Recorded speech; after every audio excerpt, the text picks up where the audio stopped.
الحمد لله نحمده ونستعينه ونستغفره ونؤمن به ونتوكل عليه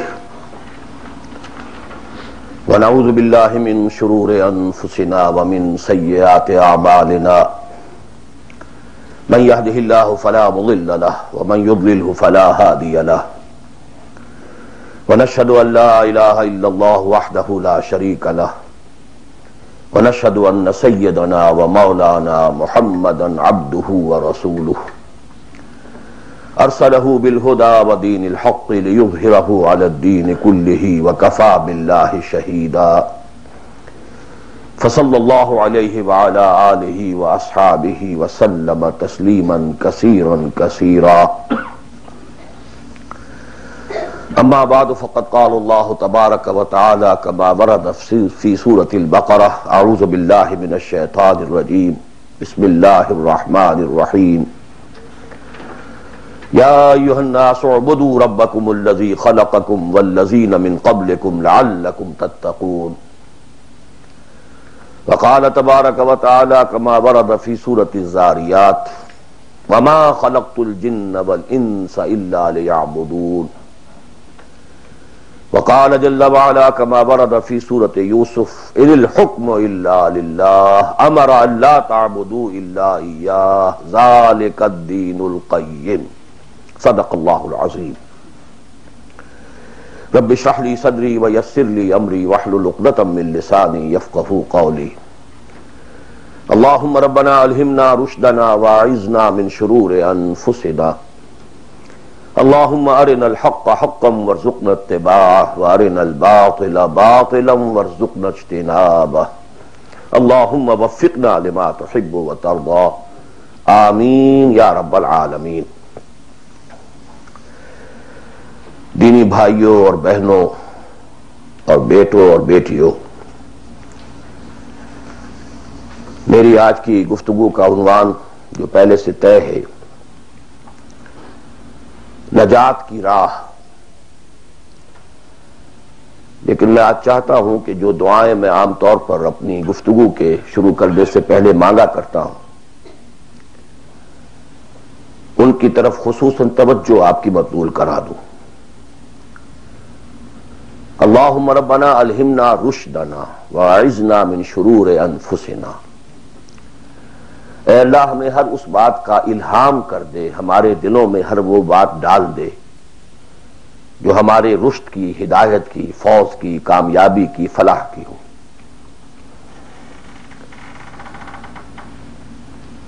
اللہم ارنا الحق حقا وارزقنا اتباعہ، اے اللہ ہمیں حق کو حق دکھا، ہم اس میں دھوکہ نہ کھا جائیں، مغالطے میں نہ مبتلا ہو جائیں، اور اسے قبول کرنے کی، اختیار کرنے کی ہمیں توفیق عطا فرما۔ محض حق کو سمجھ لینا کافی نہیں ہے، بلکہ الٹا نقصان دہ ہے اگر اسے اختیار کرنے کے لیے انسان تیار نہ ہو۔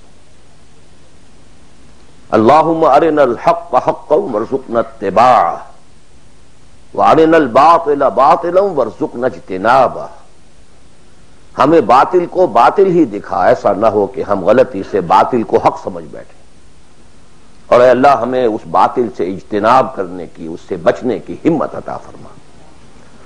اللہم وفقنا لما تحب وترضى، اور اے اللہ ہمیں ہر اس کام کی توفیق عطا فرما جو تجھے پسند ہے اور جن سے تو راضی ہوتا ہے۔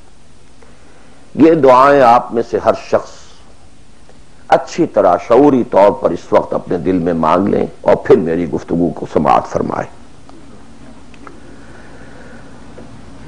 نجات کا لفظ جو میں نے استعمال کیا ہے وہ ان کئی الفاظ میں سے سب سے نچلی سطح کا لفظ ہے جنہیں قرآن مجید کامیابی کے لیے استعمال کرتا ہے۔ بہت سے الفاظ آپ نے سنے ہوں گے، فوز، اولئک ھم الفائزون، وہ کامیاب لوگ ہیں،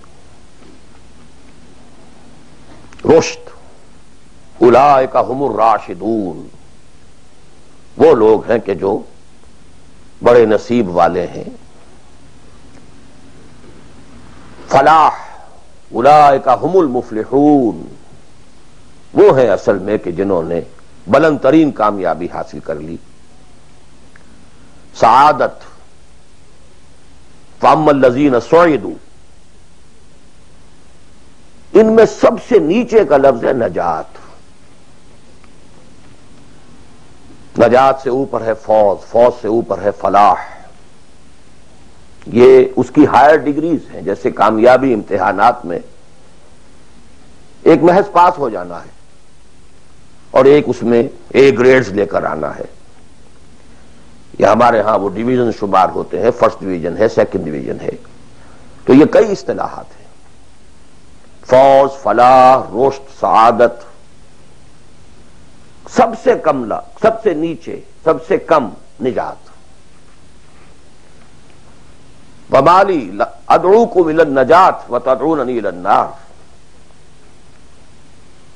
تو کم سے کم جو کامیابی کی شرائط اسلام میں ہیں، آج ہمیں ان پر گفتگو کرنی ہے. اللہ تعالی ہمیں اس سے اوپر بڑھنے کی توفیق دے، رشد اور فوز اور فلاح کی منزلوں سے ہم کنار فرمائے. لیکن ظاہر بات ہے کہ یہ تمام منزلیں بعد میں ہیں، پہلے کامیابی تو ہو. جہاں تک اس نجات کی راہ کا تعلق ہے، اس کے موضوع پر کیونکہ قرآن مجید کی جامع ترین سورت جو اس لیول پر گفتگو کرتی ہے اور جامع ترین ہے، وہ سورۃ العصر ہے. والعصر ان الانسان لفی خسر الا الذین آمنوا وعملوا الصالحات وتواصوا بالحق وتواصوا بالصبر. ثابت ہوا یہ بیس لائن ہے، اس سے نیچے تو نجات ہی نہیں ہے، وہ تو خسران ہے، ناکامی ہے. یہ بیس لائن ہے. اسی لیے میرا جو کتاب چاہے نجات کی راہ سورۃ العصر کی روشنی میں، the road to salvation in the light of سورۃ العصر، اردو میں بھی ہے، انگریزی میں بھی ہے.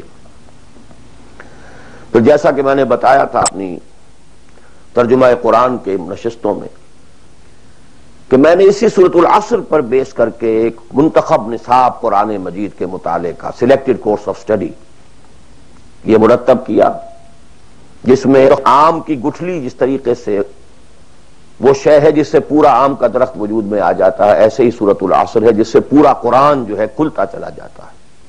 کتاب احکمت آیاتہ ثم فصلت من لدن حکیم خبیر. کل قرآن سورۃ العصر میں ہے. اس پر میرے آڈیوز ہیں، ویڈیوز ہیں. پورا منتخب نصاب بھی سمجھیے سورۃ العصر کی تفسیر ہے. بہرحال اس موضوع پر میں نے گزشتہ 35 سالوں میں لا تعداد مرتبہ گفتگو کی، لیکن آج میں ذرا ایک مختلف زاویے سے، مختلف اسلوب میں، باتیں وہی ہیں، حق تو ایک ہے، جہنم ایک ہی ہوگی، اس کے اندر داخلے کے دروازے لہا سبعۃ ابواب. جنت ہے، اس سے داخلے کے دروازے مختلف ہیں. حق ایک ہے، لیکن اپروچ، اس تک جانے کے لیے راستے ہیں بہت سے. تو میں آج ذرا ایک مختلف اسلوب سے وہی باتیں آپ کے سامنے دہراؤں گا.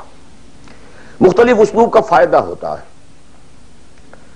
جس بات کو انسان ایک خاص انداز سے سنتے رہنے کا عادی ہو جائے پھر اس پر توجہ نہیں کرتا. بہت مرتبہ سنی ہے، یہی بات ہے، لیکن ذرا سا اسلوب بدل دیجئے تو ذہن جو ہے وہ بیدار ہو جاتے ہیں اور ایک نئی آمادگی پیدا ہو جاتی ہے بات کو سمجھنے کے لیے. اسی لیے وہ بڑا پیارا مصرع ہے کہ ایک پھول کا مضمون ہو تو 100 رنگ سے بانگو. بات تو ایک ہی پھول کو ڈسکرائب کرنا ہے، لیکن اس کو اس طرح سے کروں، اس طرح سے کروں، ایسے کروں. اور اسی کو قرآن مجید نے استعمال کیا. یہ اصل اسلوب قرآن کا ہے. کذالک نصرف الآیات، تصریف الآیات، آیات کو گردش دینا. ایک آیت میں ایک مضمون پہلے ہے، دوسرا بعد میں ہے. دوسری آیت میں دوسرا مضمون جو ہے وہ پہلے آ گیا ہے اور پہلا جو ہے وہ بعد میں لے آئے. یا ایھا الذین آمنوا کونوا قوامین بالقسط شہداء للہ، یہ سورہ نساء میں ہے. یا ایھا الذین آمنوا کونوا قوامین للہ شہداء بالقسط، یہ آپ کو سورہ مائدہ میں مل جائے گا. لِیَکُونَ الرَّسُولُ شَہِیدًا عَلَیکُمْ وَتَکُونُوا شُہَدَاءَ عَلَى النَّاسِ، یہ سورہ حج میں ہے. لِتَكُونُوا شُهَدَاءَ عَلَى النَّاسِ وَيَكُونَ الرَّسُولُ عَلَيْكُمْ شَهِيدًا، یہ سورہ بقرہ میں ہے تصریف الآیات، كَذَلِكَ نُصَرِّفُ الْآيَاتِ۔ تو میں آج کوشش کر رہا ہوں تصریف آیات کے اس اسلوب کو کسی درجے میں، قرآنی اسلوب ہے، اس کو کاپی کرنا بھی آسان نہیں ہے، کوشش کروں گا اس سے اپنی وہی بات جو آپ میں سے بہت سے حضرات کے سامنے اس سے پہلے بہت مرتبہ آ چکی ہوگی، لیکن نئے اینگل سے۔ وہ اینگل کیا ہے؟ اللہ کا دین کا ایک ہی تقاضا ہے انسان سے،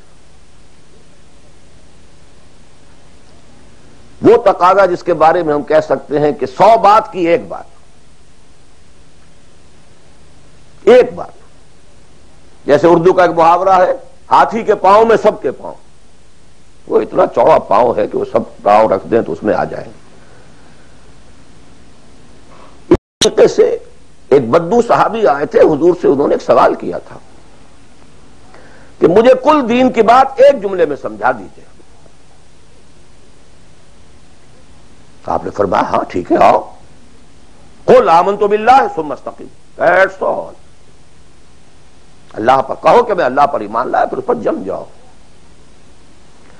اسی طرح آج میں آپ سے دین کا کل تقاضا، اللہ کا کل مطالبہ، اور میرے ذہن میں وہ آیت آ رہی ہے کلا لما یقض ما امرہ، ہم نے ایک ہی تقاضا انسان سے کیا، اس نے اس کو پورا نہیں کیا۔ اور میرے ذہن میں اس وقت ایک سین آ رہا ہے، وہ جو پکچر بنائی گئی تھی حضور کی سیرت پر، the messenger of Allah, the messenger of God perhaps, اس میں دکھایا گیا ہے کہ ابو طالب بستر وفات پر ہیں، آخری وقت ہے، قریش کا وفد آیا ہے الٹیمیٹم لے کر کے، ابو طالب اب ہمارا صبر کا پیمانہ لبریز ہو گیا، یا تو اپنے بھتیجے کو روک لو ورنہ پھر آئیے اوپن، پھر ایک اوپن چیلنج ہے، کھلے میدان میں مقابلہ کیجیے۔ ایک جملہ اس وقت اس پکچر میں ہے جو کہا ابو طالب نے، one word, my nephew demand from you only one word. اس نے تم سے کیا تقاضا کیا ہے؟ تم سے دولت نہیں مانگی، تم سے مال نہیں مانگا، تم سے حکومت نہیں مانگی، کچھ بھی تو نہیں مانگتا، وہ ایک بات مانگتا ہے، ایک کلمہ تک مانگتا ہے۔ ابو جہل نے فوراً ریٹارٹ کیا، the one word he demands demolishes all the gods. وہ ایک بات اس کی ایسی ہے کہ جو ہمارے سارے معبودوں کا تیا پانچا کر کے رکھ دیتی ہے، ختم کر دیتی ہے۔ وہ ایک بات، دین تو ایک بات ہے۔ اسی انداز میں آپ کو بتا رہا ہوں کہ اللہ کا کل تقاضا، دین کا کل تقاضا ایک لفظ میں ہے، وہ لفظ ہے عبادت۔ تمام انبیاء کی دعوت آپ قرآن مجید میں مختلف مکی صورتوں میں پڑھیں گے، ان اعبدوا اللہ ما لکم من الہ غیرہ، اللہ کی عبادت کرو، تمہارا اس کے سوا کوئی الہ، کوئی معبود نہیں۔ خود قرآن کی دعوت صرف اس فرق کے ساتھ کہ پہلے انبیاء کہتے تھے یا قوم اعبدوا اللہ، اے میری قوم کے لوگوں اللہ کی عبادت کرو، اللہ کی بندگی کرو۔ حضور چونکہ بھیجے گئے پوری نوع انسانی کے لیے، تو یہاں خطاب ہے یا ایھا الناس اعبدوا ربکم الذی خلقکم والذین من قبلکم لعلکم تتقون۔ اے لوگو، اے بنی آدم، بندگی کرو، پرستش کرو اپنے رب کی جس نے تمہیں پیدا کیا۔ سورہ ذاریات میں فرمایا وَمَا خَلَقْتُ الْجِنَّ وَالْإِنسَ إِلَّا لِيَعْبُدُونَ، تمہاری غایت تخلیق ہی یہ ہے، ہم نے تمہیں پیدا ہی اس لیے کیا ہے کہ تم ہماری بندگی کرو، ہماری عبادت کرو۔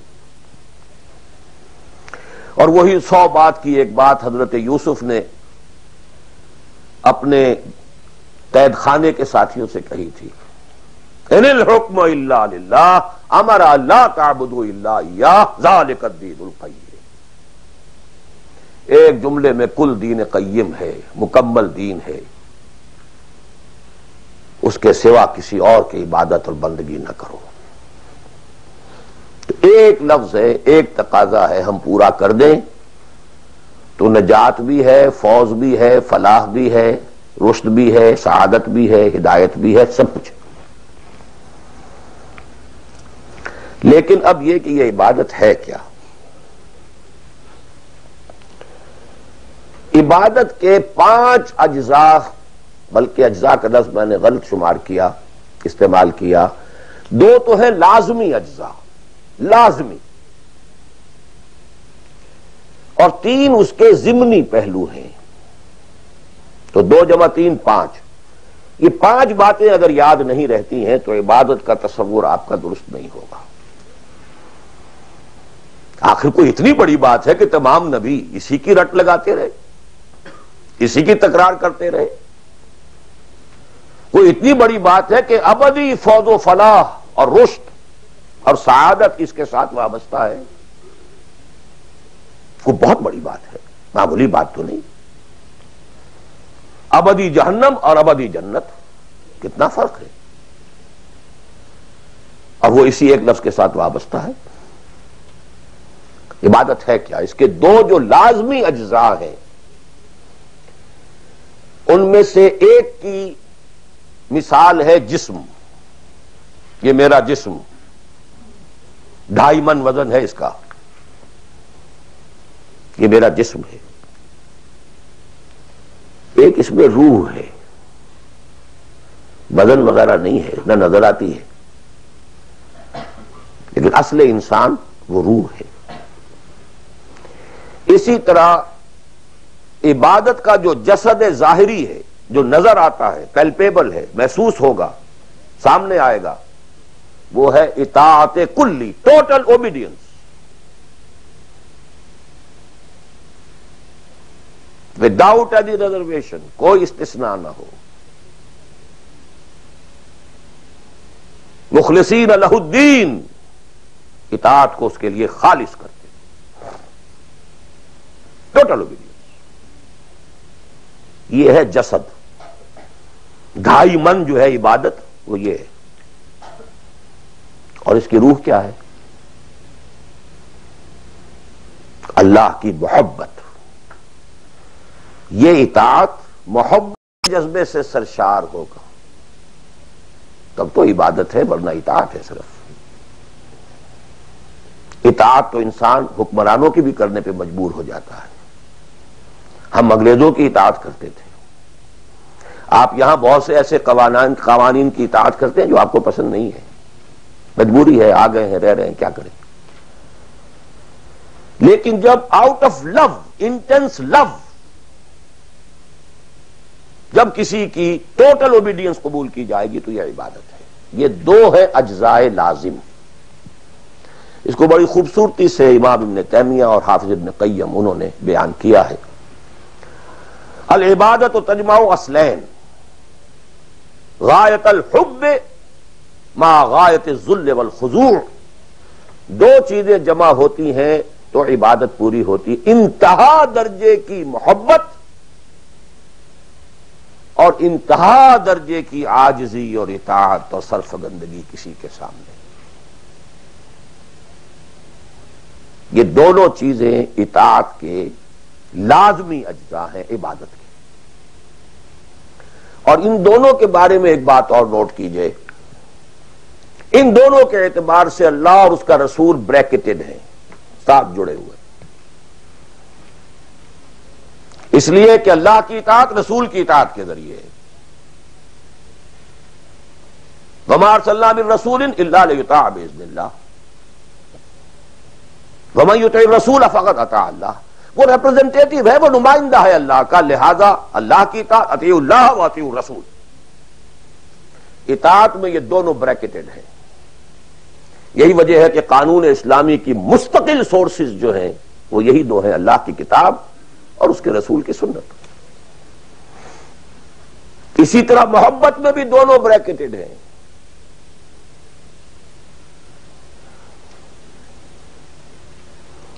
اللہ کی محبت، اس کے رسول کی محبت.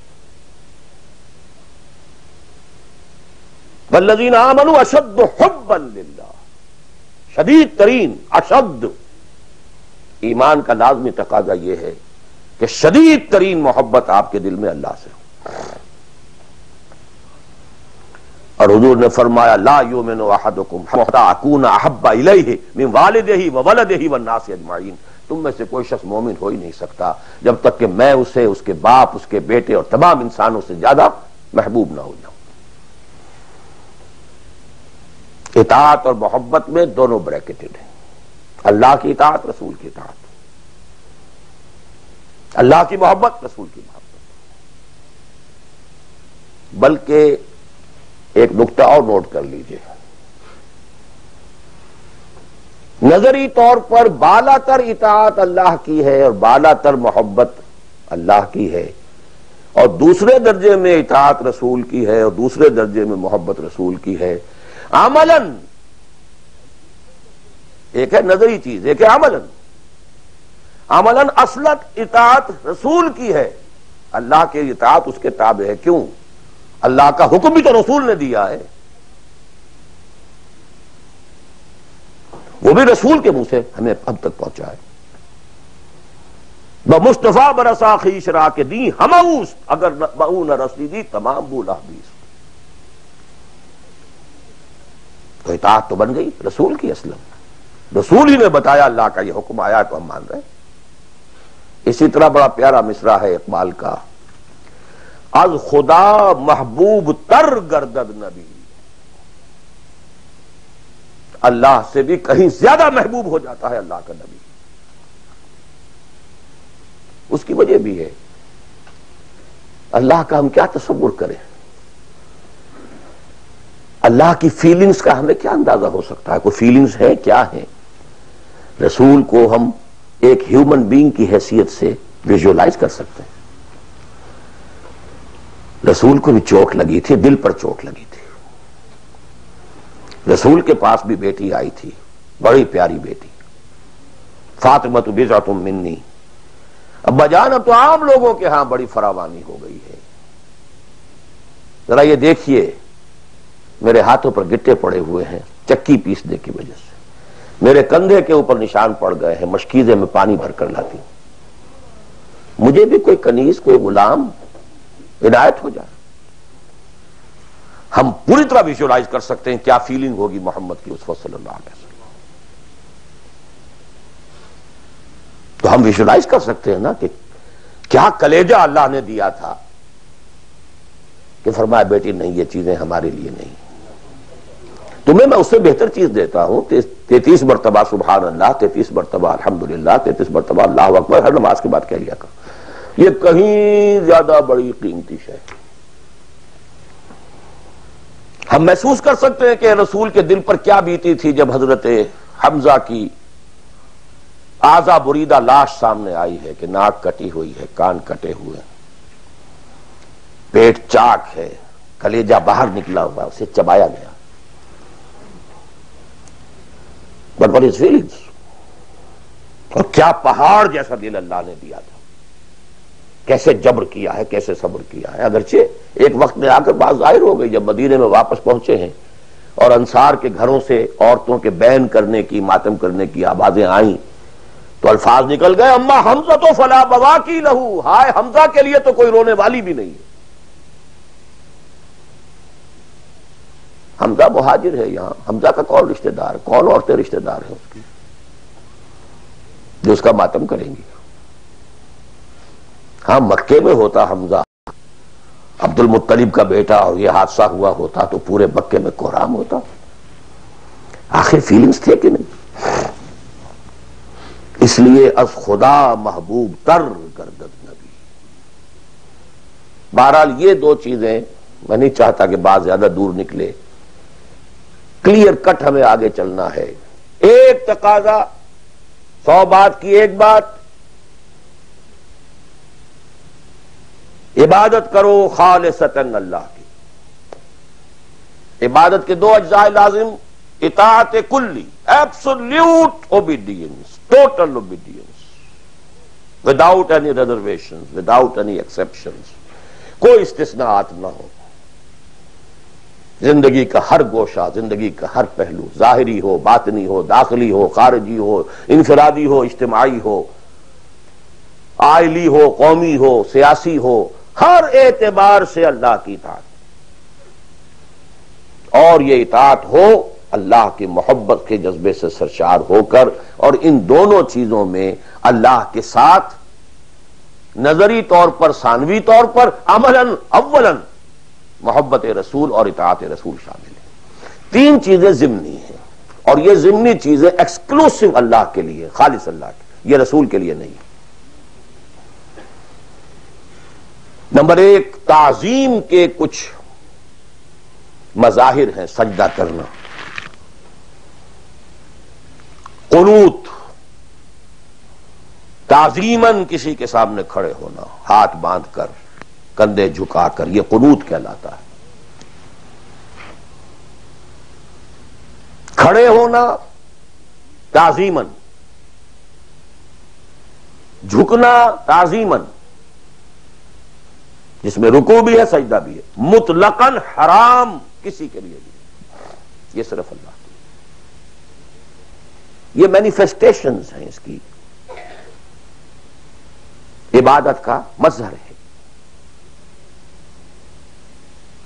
فَقُومُوا لِلَّهِ قَانِتِينَ، اللہ کے سامنے کھڑے رہا کرو،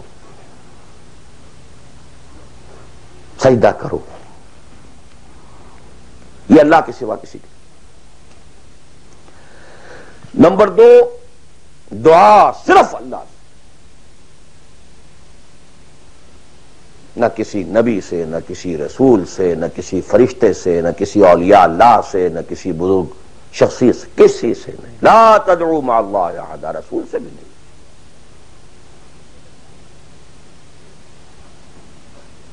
اب اس میں کئی الفاظ نوٹ کر لیجئے، استدعاء، استغاثہ، استمداد، استعانت، وہی مدد ہے، استنصار، صرف اللہ۔ ہاں مادی قوانین کے تحت فزیکل ورلڈ میں ہم مدد مانگ سکتے ہیں، ذرا مجھے ایک گلاس پانی لا دیجئے، مجھے ذرا یہ کر دیجئے، معلوم ہے پانی ہے، یہ جائے گا لے آئے گا، لیکن بالغیب مدد کسی سے مانگنا، استغاثہ کسی سے کرنا، استعانت کسی سے کرنا حرام ہے، عبادت کو زیرو سے ضرب دے کر زیرو کر دیتا۔ نمبر تین، اخلاص و احتساب، صرف اللہ، جو نیک کام کرے صرف اس کی خوشنودی کے لیے۔ یہاں تک کہ حضور کے سامنے ایک صحابی ایسے ہی محاورے میں رواں روی میں کہہ بیٹھے، ما شاء اللہ و ما شئت، جو آپ چاہیں اور اللہ چاہے، فوراً ڈانٹ دیا، اجعلتنی للہ ندن، تم نے مجھے اللہ کا مد مقابل بنا دیا۔ مشیت صرف اس کی، وما تشاءون الا ان یشاء اللہ۔ کوئی نیک کام سوائے اس کی رضا جوئی کے لیے اگر کسی اور کے لیے کیا گیا، ریا ہے، سمعہ ہے، دکھاوے کے لیے ہے، شہرت کے لیے ہے، دنیا کمانے کے لیے ہے، لیڈری چمکانے کے لیے ہے، اقتدار حاصل کرنے کے لیے ہے، کوئی بھی اور مقصد اگر شامل ہوا، زیرو سے ضرب کھا کر پوری عبادت زیرو ہو جائے گی۔ احتساب، بدلے کی توقع صرف اللہ سے۔ یہ لفظ آپ خاص طور پر سنتے رہے ہوں گے ان دنوں بہت، من صام رمضان ایمانا واحتسابا غفر له ما تقدم من ذنبه ومن قام رمضان ایمانا واحتسابا غفر له ما تقدم من ذنبه ومن قام ليلة القدر ایمانا واحتسابا۔ ایمان کے ساتھ احتساب کیوں آ رہا ہے؟ اس کا اجر و ثواب سوائے اللہ سے اور کسی سے توقع نہ ہو۔ یہ 5 چیزیں ہیں۔ جہاں تک اطاعت کا تعلق ہے اس میں ایک ایکسیپشن نوٹ کر لیجئے، کہیں کسی وقت نسیان سے، خطا سے یا جذبات کے طوفان میں آ کر کوئی غلط حرکت کر بیٹھا، لیکن فوراً توبہ کر لے، یہ مستثنیٰ ہے۔ میں نے 3 الفاظ کہے، خطا، آپ نہیں سمجھتے تھے کہ جو میں کرنے چلا ہوں یہ ڈس اوبیڈینس ہے، آپ کو پتہ ہی نہیں تھا، خطا ہوگی۔ نسیان، بھول گئے، ایک وقت ایسا ہے کہ آدمی کے اوپر غفلت کا، ایک پردہ پڑ جاتا ہے. حضور خود فرماتے ہیں انہ لیغان علی قلبی وانی لاستغفر اللہ فی کل یوم 70 مرہ. میرے دل پر بھی کبھی کبھی حجاب سا آ جاتا ہے، میں روزانہ 70 مرتبہ استغفار کرتا ہوں اللہ. تو ہم اپنے حجابات پر حضور کے حجاب کو قیاس نہیں کر سکتے کہ نسبت خاک رابع عالم پاک وہ کوئی اور شے ہے، یہ کوئی اور شے ہے. لیکن یہ کہ باہر پردہ تو پڑتا ہے، اس میں کوئی غلط حرکت سرزد ہو گئی. یا نمبر 3 جذبات کا کوئی ہیجان تھا جس نے کہ اوور پاور کر دیا، انسان کی قوت ارادی کو معطل کر دیا، کوئی غلط حرکت سرزد ہو گئی. لیکن پھر توبہ فوراً. انما التوبۃ علی اللہ للذین یعملون السوء بجہالۃ ثم یتوبون من قریب. جیسے ہی طوفان گزرا فوراً ہوش میں آیا یہ مجھ سے کیا ہو گیا، لا الہ الا انت سبحانک انی کنت من الظالمین. ربنا ظلمنا انفسنا وان لم تغفر لنا وترحمنا لنکونن من الخاسرین وان لم تغفر لی وترحمنی لاکونن من الخاسرین. اب یہ دعا رہے گڑ گڑا کر اللہ معاف کر دے گا. It will be written off.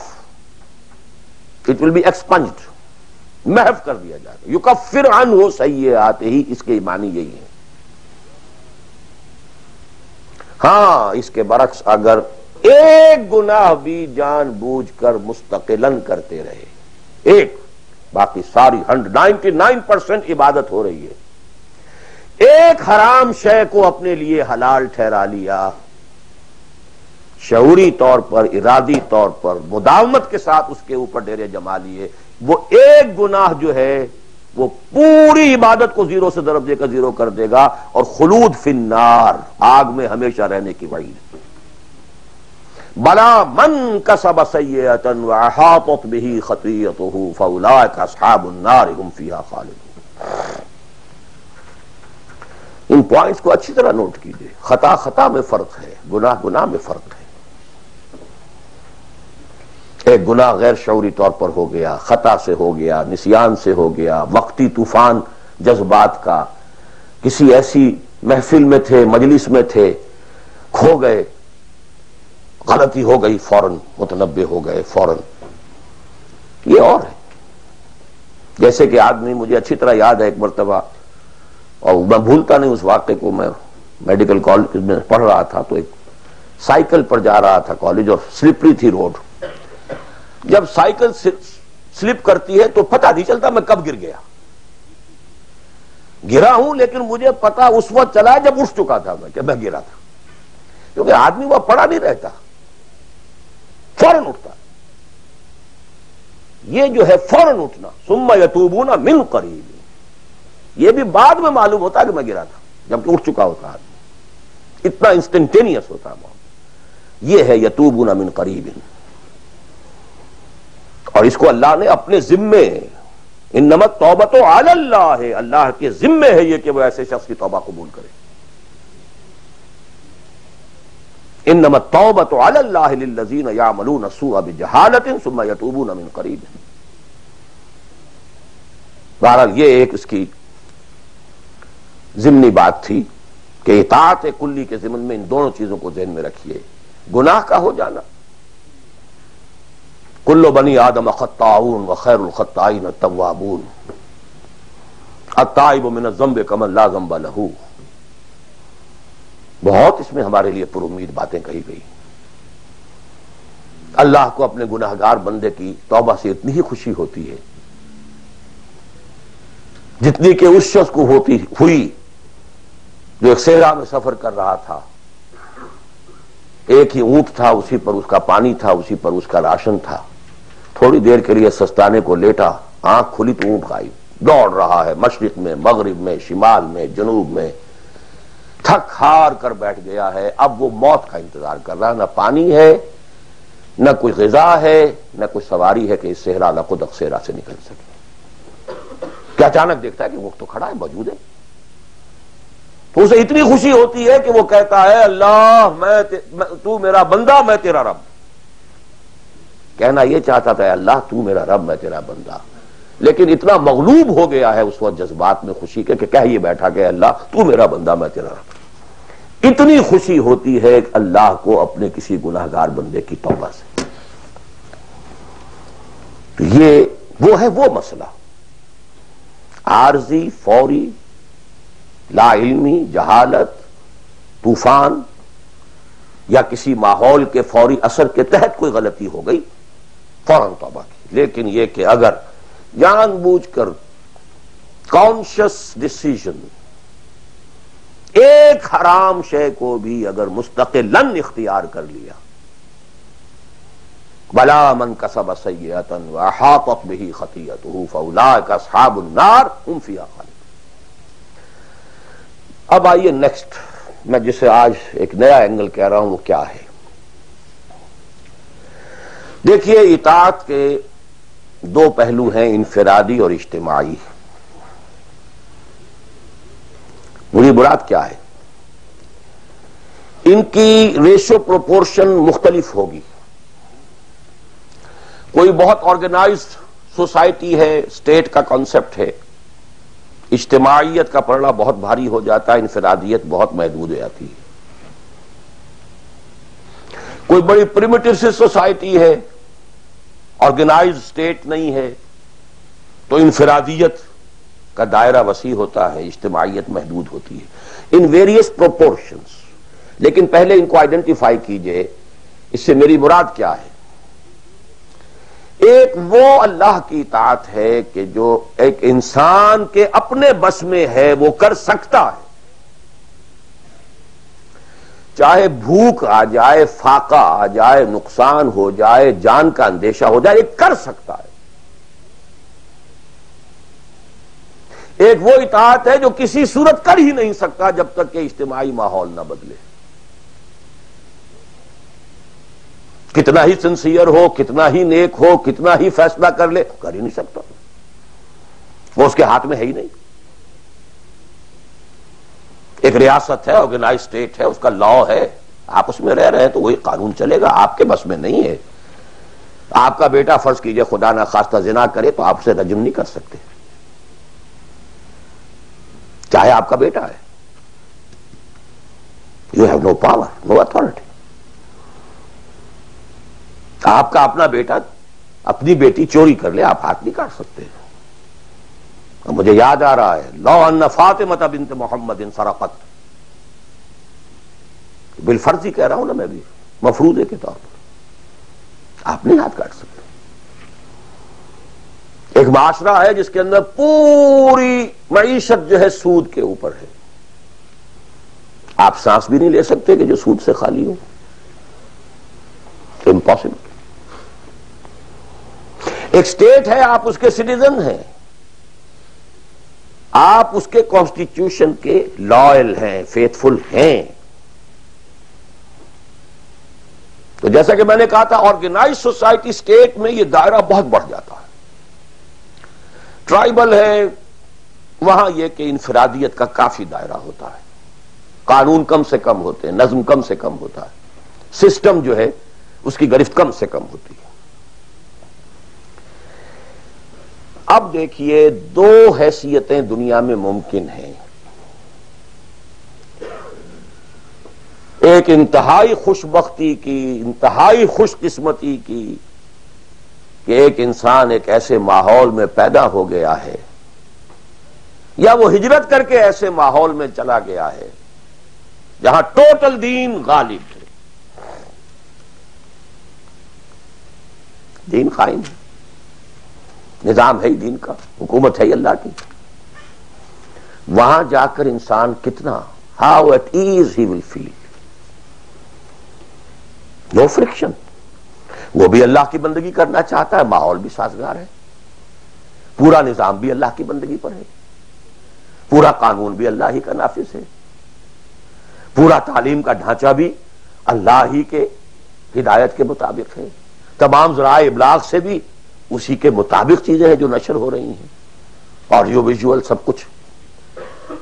انتہائی خوش قسمتی، موسٹ فارچونیٹ کہ ایک انسان ایسے ماحول میں ہو. لیکن فرض کیجئے کہ وہ ایسے ماحول میں ہے جہاں اللہ کا دین غالب نہیں،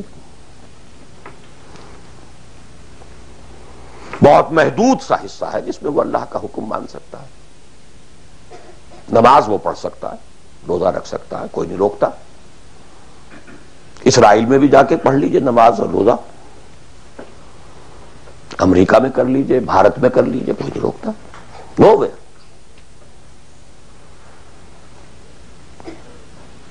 لیکن باقی ویرینگ ڈگریز میں ہوگا یہ کہ زندگی کا 75%, 80%, 50%, 60% وہ باطل کے قبضے میں ہے. تو وہ بھی تو 50%, 60% کافر ہے. He is a part and parcel of that environment, of that system. قرآن کے تینوں فتوے اس پر بھی تو لگ رہے ہیں. وَمَن لَّمْ يَحْكُم بِمَا أَنزَلَ اللَّهُ فَأُولَٰئِكَ هُمُ الْكَافِرُونَ وَمَن لَّمْ يَحْكُم بِمَا أَنزَلَ اللَّهُ فَأُولَٰئِكَ هُمُ الْفَاسِقُونَ وَمَن لَّمْ يَحْكُم بِمَا أَنزَلَ اللَّهُ فَأُولَٰئِكَ هُمُ الظَّالِمُونَ. وہی ظالم ہے, اور ظالم سے مراد مشرک. ان الشرک لظلم عظیم, وہی کافر ہیں. بتوں سے تجھ کو امید ہے, خدا سے نو امیدی. مجھے بتا تو صحیح اور کافری کیا ہے. کفر کہتے کس ہے؟ وہی تو فاسق ہیں, ناہنجار ہیں, باغی ہیں. ویرنگ ڈگریز کے اندر جتنا بھی اس نظام کی گرفت ہے, اس درجے میں ہر وہ شخص کافر اور ظالم اور مشرک ہے جو اس ماحول میں رہ رہا ہے. ان دونوں حالتوں میں دین کے تقاضے بالکل ایک دوسرے کے برعکس ہو جاتے ہیں. اب یہ پوائنٹ ہے جو میں چاہتا ہوں آج, I want to hammer it.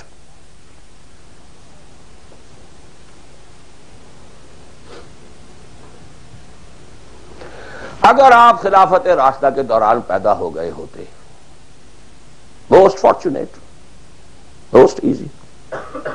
دین قائم ہے, اللہ کے احکام جاری ہیں, سارا نظام وہی ہے, دی ہول اسٹیٹ کرافٹ وہ اسلام کی بنیاد پر کام کر رہا ہے. آپ ایک سٹیزن ہیں, آپ کے لیے تقرب بالنوافل کے درجے کھلے ہوئے ہیں.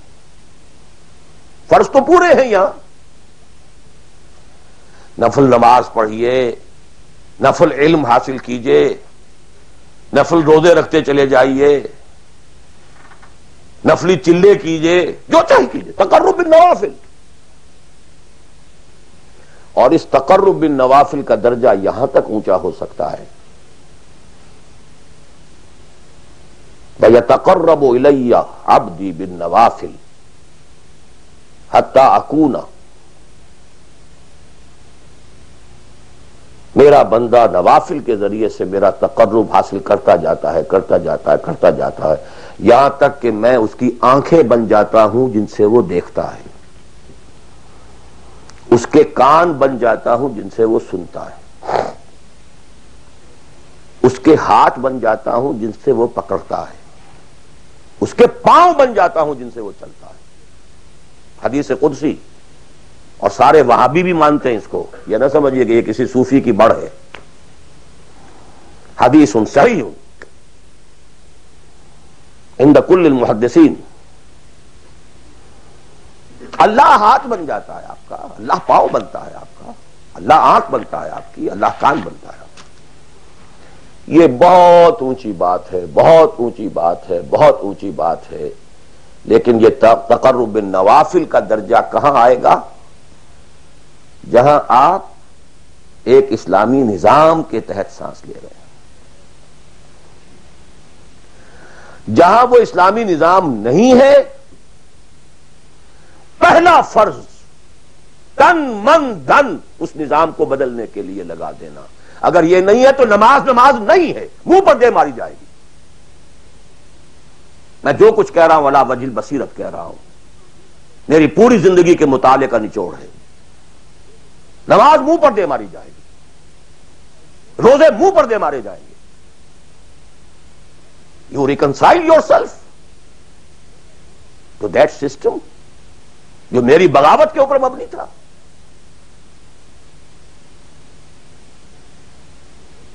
پہلا فرض یہ تن من دھن.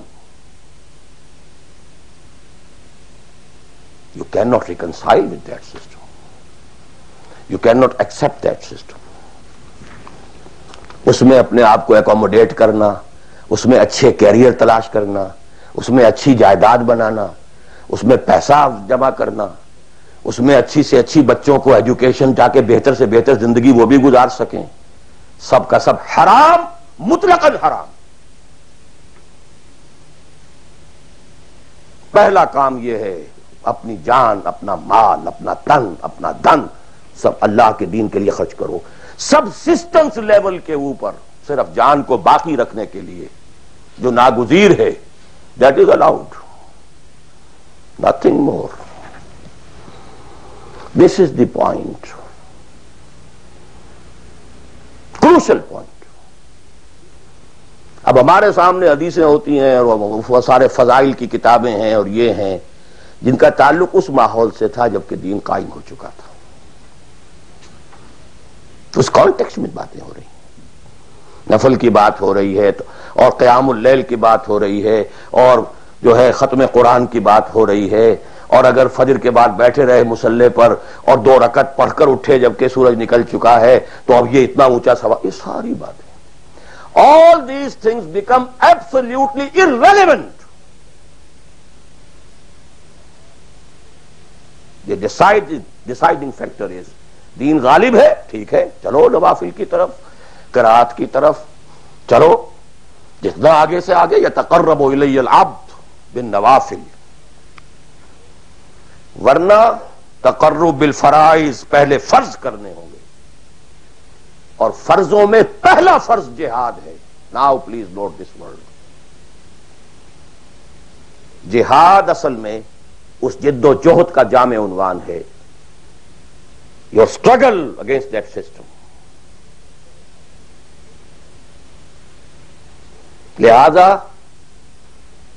انما المؤمنون الذين آمنوا بالله ورسوله ثم لم يرتابوا وجاهدوا باموالهم وانفسهم في سبيل الله، integral part of the definition of a مومن۔ اگر زندگی اس سے خالی ہے یا اتنی ہے، بس جتنی ہو جائے نفل کے درجے میں، اصل وقت اصل دھارا بہ رہا ہے دنیا کی طرف، دنیا کے حصول کے لیے، جتنا پھیل سکیں، جتنا پھل سکیں، جتنا پھول سکیں، جتنی جڑیں گہری جما سکیں، جتنا کچھ اولاد کے لیے چھوڑ کر مر سکیں، جتنا اولاد کو زیادہ سے زیادہ دنیا کی سہولتیں دینے حاصل کرنے کے قابل بنا کر جا سکیں، ساری تو توانائیاں اور ساری قوتیں اور ساری صلاحیتیں اور سارے اوقات تو کپے ہوئے اس میں۔ اچھا آپ کو تھوڑا سا دین کا کام بھی، آخر دھوکہ تو اپنے آپ کو دینا ہی ہے نا۔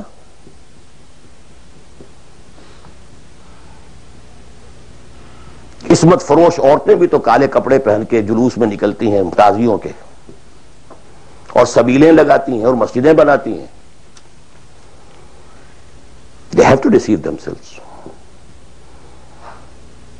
ڈاکو لوگ نہایت سفاک یتیموں اور بیواؤں کی سرپرستی کرتے تھے۔ ہمارے معاشرے میں جو بستہ الف بستہ بے کے غنڈے ہوتے ہیں، ان کے ہاں بھی نیکی کا، پن کا، خیر کا کھاتا ہوتا ہے۔ اسی طرح کچھ مذہبی ایکٹیویٹی ہے۔ اصل شے یہ ہے کس ماحول میں رہ رہے ہیں۔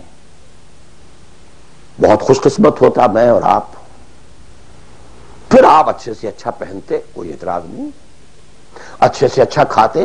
قل من حرم زینۃ اللہ التی اخرج لعبادہ والطیبات من الرزق۔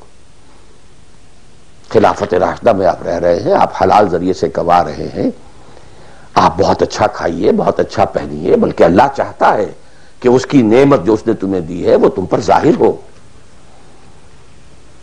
لیکن پلیز نوٹ دی کانٹیکسٹ،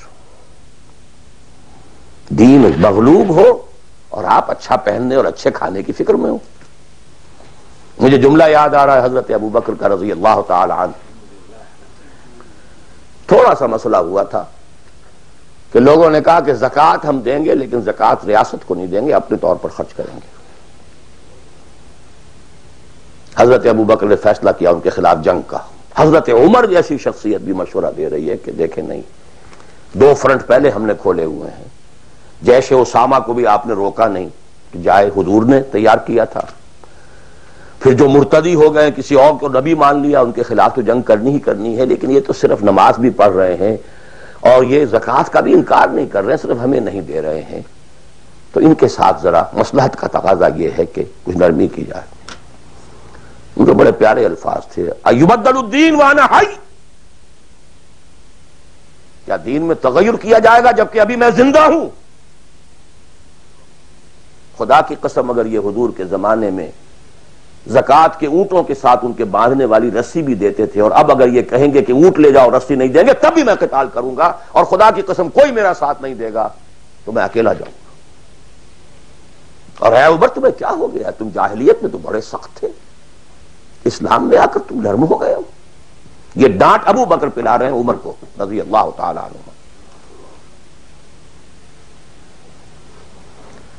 تو اچھی طرح جان لیجئے، اب میں نہیں کہہ سکتا کہ میں کس طریقے سے اس کو بیان کروں، کیسے ٹھوک ٹھوک کر آپ کے ذہنوں میں اتار دوں۔ یہ ہے اصل شے، دین کا سارا سٹرکچر ہی بالکل ریورس ہو جاتا، the whole value structure absolutely changes. دین غالب ہے تو وہ ساری باتیں ہیں جو ہم نے خوب یاد کی ہوئی ہیں، حاصل حقوق والدین بھی تو ہے نا، آخر بچوں کے حقوق بھی تو ہے نا۔ یہ حقوق والدین جو ہے ان مہاجرین کو یاد نہیں آئے جو اپنے ماں باپ کو چھوڑ کر مدینے پہنچ گئے تھے، یہ اولاد کے حقوق انہیں یاد نہیں آئے، بیویوں کے حقوق یاد نہیں آئے، وہ تو فینیٹکس تھے نا، پاگل تھے نا۔ مدینے کے منافقین نے انہیں سفہاء کہا تھا، بے وقوف لوگ ہیں یہ، انؤمن کما آمن السفہاء، these fools, these fanatics۔ یہ ساری حدیثیں آپ کو یاد ہیں۔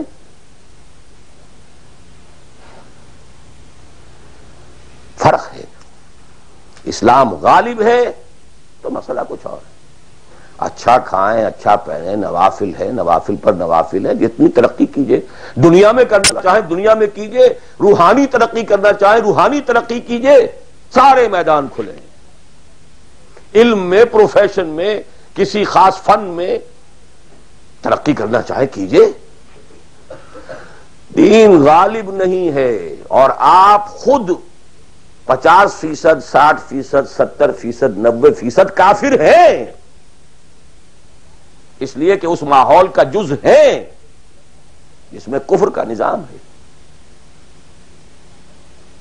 تو پہلا کام تو اپنے آپ کو اس کفر سے نجات دلانا ہوگا، پھر نماز بھی اسی کے لیے ہے۔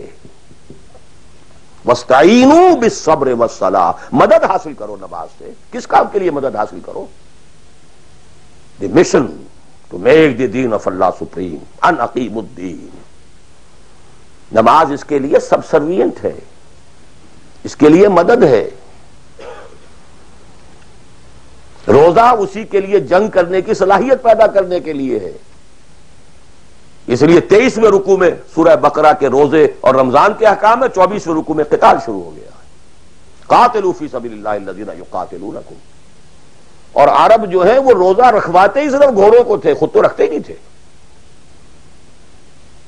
چونکہ گھوڑے کو استعمال کرتے تھے لوٹ مار میں، غارت گری میں، جنگوں میں، اور گھوڑا ہے نرم نازک مزاج جانور، پیاس برداشت نہیں کر سکتا، بھوک برداشت نہیں کر سکتا، اونٹ تو کر جاتا، چاہیے تھا انہیں گھوڑا، لہذا گھوڑے کو عادی بناتے تھے دھوپ کا، پیاس کا، بھوک کا، تاکہ ایسا نہ ہو کہ اہل مارکے کا وقت اور گھوڑے صاحب جواب دیے بیٹھے ہوں تو سوار کیا کرے گا۔ تو ساما یسومو عربی زبان میں گھوڑے کے لیے تھا، انسانوں کے لیے تھا ہی نہیں۔ یہ تو مدینے میں آنے کے بعد پھر حضور نے یہودیوں کو دیکھا کہ روزہ رکھتے ہیں، تو آپ نے بھی مسلمانوں سے کہا عاشورہ کا روزہ ہے وغیرہ وغیرہ، چھوڑ دیجیے اس بات کو، لمبی ہو جائے گی۔ یہ ساری چیزیں اصل میں ہیں اس مقصد کے لیے۔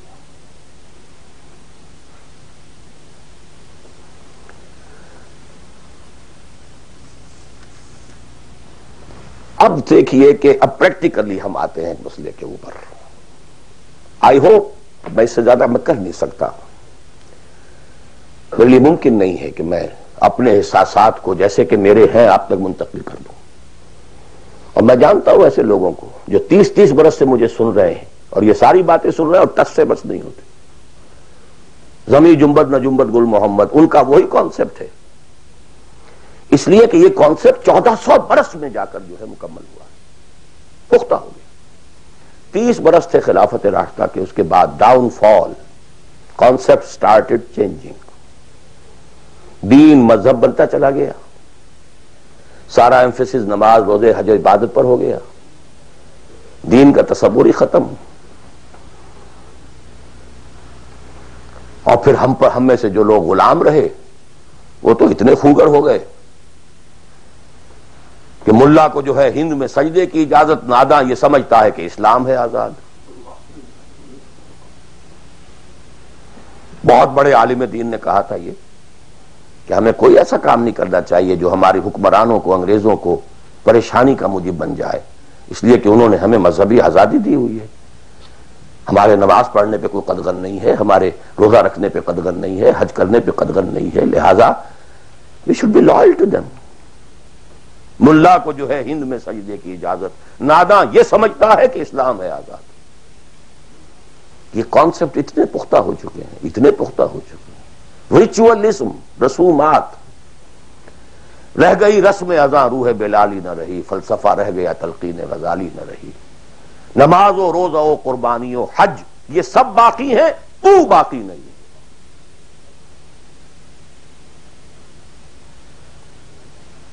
نمازیں بھی ہیں، روزے بھی ہیں، تراویح بھی ہم نے پڑھی ہے، اب موسم آ رہا، عید الاضحیٰ بھی ہوگی، قربانی بھی ہوگی، حج کے لیے بھی جائیں گے، لیکن دنیا پر کوئی اثر اس کا؟ 30 لاکھ آدمی حج کر کے آئیں گے، معاشرے پر کوئی زیرو کے برابر بھی کوئی اثر ہے؟ جو خود جا کر کے آتے ہیں ان پر کوئی اثر ہوتا ہے؟ جیسے گئے ویسے آئے۔ الٹا یہ کہ یہ اور کانفیڈنس لے آئے کہ پچھلے سارے گناہ معاف ہو گئے ہیں، اب اثر نو کرنے کی چھوٹ ہے۔ This is what is happening۔ اور میں اپنا 35 سال کا تجربہ آپ کو بتا رہا ہوں۔ اصل ڈیسائسو پوائنٹ یہ، اس کو سمجھ لیں اگر تو آپ کا پورا تصور بدل جائے گا، ویلیو سٹرکچر بدل جائے گا، لیکن نہیں تو پھر جو بھی ہے وہ ہے۔ اب میں ایک عملی سوال کہہ رہا تھا کہ اس میں ایک بڑا عملی سوال ہے، میں کیا کروں؟ میں ایک ایسے ماحول میں رہ رہا ہوں جس میں اللہ کا دین غالب نہیں ہے، میں نماز پڑھ رہا ہوں، روزہ رکھ رہا ہوں، میں شراب نہیں پیتا، میں سور نہیں کھاتا، چلو میں نے اپنا اکاؤنٹ جو ہے بینک میں جو ہے کرنٹ اکاؤنٹ رکھا ہوا ہے، میں نے کوئی سود نہیں لیا، نہ سود لینا چاہتا ہوں، کیا کروں؟ اکیلا چنا پہاڑ کو تو نہیں پھوڑ سکتا، پورا نظام تو میرے بدلنے سے نہیں بدل جائے گا، تو میں تو رہا پھر 40%، 50%، 60%، 70% کافر کا کافر۔ تو what's the way out? What's the مخرج؟ بڑی پیاری حدیث ہے وہ جس میں یہ الفاظ آتے ہیں،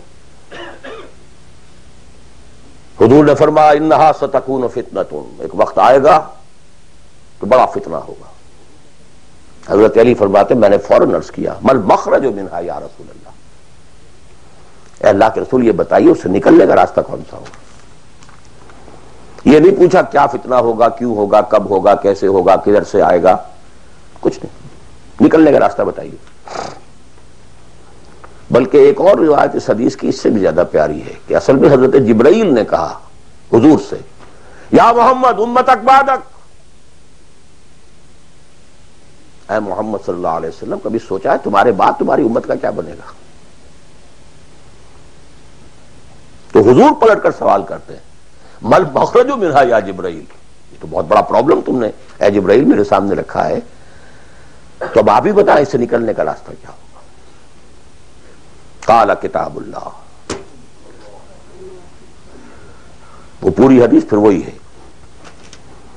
کتاب اللہ فیہ خبر ما قبلکم ونبأ ما بعدکم وحکم ما بینکم وہو ذکر الحکیم وہو صراط المستقیم وہو حبل اللہ المتین۔ اس کا مخرج کیا ہے؟ یہ ہے اصل میں میرے اور اگر تو یہ بات سمجھ میں آ گئی، اس کے لیے تصور سمجھ لیجئے، ہمارے دین میں کفارے کا ایک تصور ہے۔ آپ نے روزہ توڑ دیا، وہ تو ٹوٹ گیا، کیا کروں، جڑ تو نہیں سکتا۔ کب اشکوں سے جڑ سکتا ہے؟ جو ٹوٹ گیا سو ٹوٹ گیا۔ موتی ہو کہ شیشہ جام کے مل، جو ٹوٹ گیا سو ٹوٹ گیا۔ تم ناحق ٹکڑے چن چن کر دامن میں چھپائے بیٹھے ہو، شیشوں کا مسیحا کوئی نہیں، کیا آس لگائے بیٹھے، وہ تو ٹوٹ گیا، لیکن اس کا کفارہ دے دیا گیا۔ کفارہ ہے، قسم کھائی تھی، یہ نہیں ہے کہ اب توڑ نہیں سکتے، غلط کھا بیٹھے، توڑو، کفارہ۔ آج میں اس لفظ کفارہ کے حوالے سے آپ کے سامنے وہ بات رکھ رہا ہوں۔ اب مجھے اللہ نے پیدا کر دیا اس دور میں، کسی کو ہندوستان میں پیدا کیا، کسی کو انگلستان میں کیا ہے، کسی کو امریکہ میں کیا ہے، کسی کو پاکستان میں کیا ہے، کچھ کو پاکستان پہنچا دیا ہے، چاہے زبردستی چاہے اپنی مرضی سے، کسی کو یہاں پہنچا دیا ہے چاہے کسی بھی نیت اور کسی بھی ارادے سے، لیکن اب ہے کہیں ہے، کیا کریں؟ کوئی کفارہ ہونا چاہیے، کوئی مخرج ہونا چاہیے، بس یہی کفارہ ہے۔ پھر نوٹ کر لیجئے، اس ماحول سے سوائے سبسسٹنس لیول کے اور کچھ حاصل مت کرو، اور اس سبسسٹنس لیول پر بھی جو کچھ تم نے کھایا پیا ہے اور سانس لیا ہے، جو انرجی کریٹ ہوئی ہے، اس کا میکسیمم اس جہاد میں صرف کر دو کہ اس نظام کو بدلو۔ تمہاری یہ جد و جہد، تمہاری یہ کوشش کفارہ بن جائے گی اس کا۔ معذرتاً الی ربکم، معذرت پیش کر سکو گے اللہ کے ہاں۔ اے اللہ، میں نے اس نظام کے ساتھ ریکنسائل نہیں کیا۔ اے اللہ، میں نے اپنی توانائیوں اور اپنی محنتوں سے نہ اپنے لیے کوئی جاگیر بنائی، نہ اپنے لیے جائیداد بنائی۔ اے اللہ، میں کوئی دولت چھوڑ کر نہیں مرا۔ اے اللہ، میں نے اپنے بچوں کو بھی اسی کام کے لیے لگا دیا تھا۔ میں نے ان کی دنیا سے بڑھ کر ان کی عاقبت کی فکر کی ہے۔ نہیں کر سکا، آگے کچھ نہیں ہو سکا تو میں بے بس ہوں۔ حضرت نوح بھی تو بے بس تھے، کیا کر گئے؟ لیکن اگر کسی بھی درجے میں ریکنسیلیشن ہے، کمپیٹیبلٹی ہے، اس کو آپ نے ایکسپٹ کر لیا ہے، اس میں پھلنے پھولنے اور پھیلنے کا بندوبست کر رہے ہیں، you are doomed. Everything will be multiplied by a big zero and will become a zero۔ یہ ہے جو میں سمجھا۔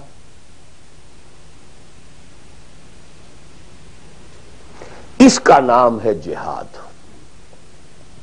کانسٹنٹ فرکشن، کانسٹنٹ اسٹرگل، جان مال، ان صلاتی و نسکی و محیایا و مماتی للہ رب العالمین۔ میری زندگی کا مقصد تیرے دین کی سرفرازی، میں اسی لیے مسلمان، میں اسی لیے نمازی۔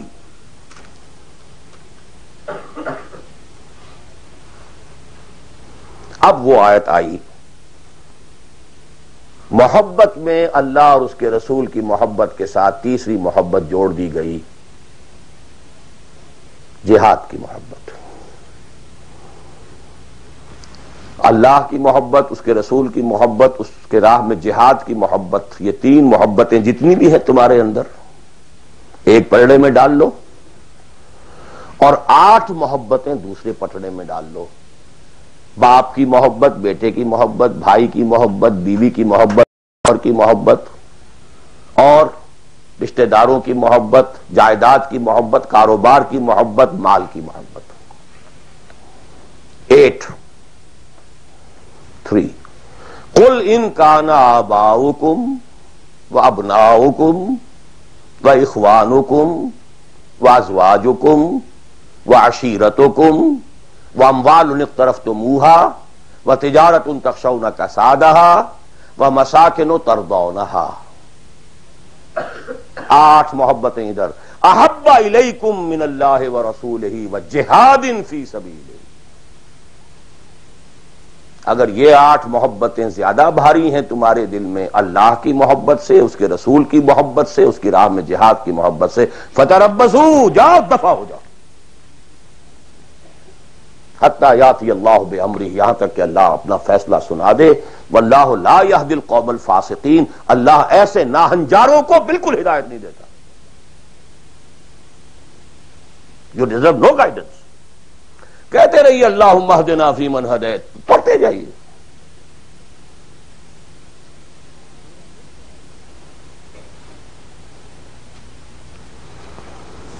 تیرا دل تو ہے صنم آشنا، تجھے کیا ملے گا نماز میں. جو میں سر بسجدہ ہوا کبھی تو زمین سے آنے لگی صدا. تیرا دل تو ہے صنم آشنا، تجھے کیا ملے گا نماز میں.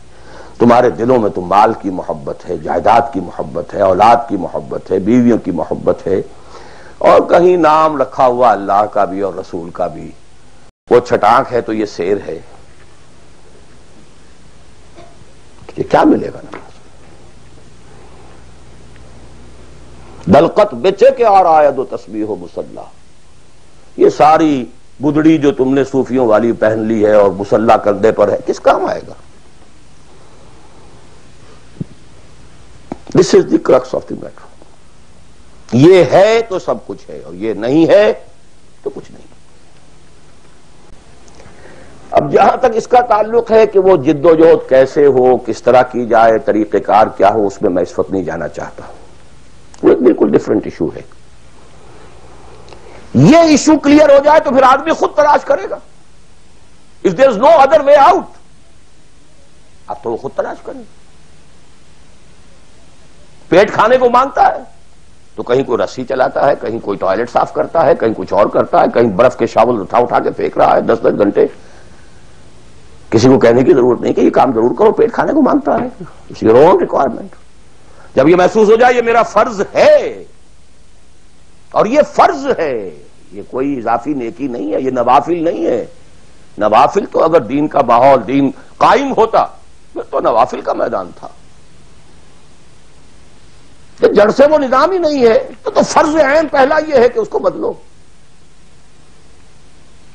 اگر یہ معلوم ہو جائے کہ اگر میں یہ نہیں کر رہا تو میں کافر شمار ہو رہا ہوں، میں ظالم شمار ہو رہا ہوں، میں فاسق شمار ہو رہا ہوں.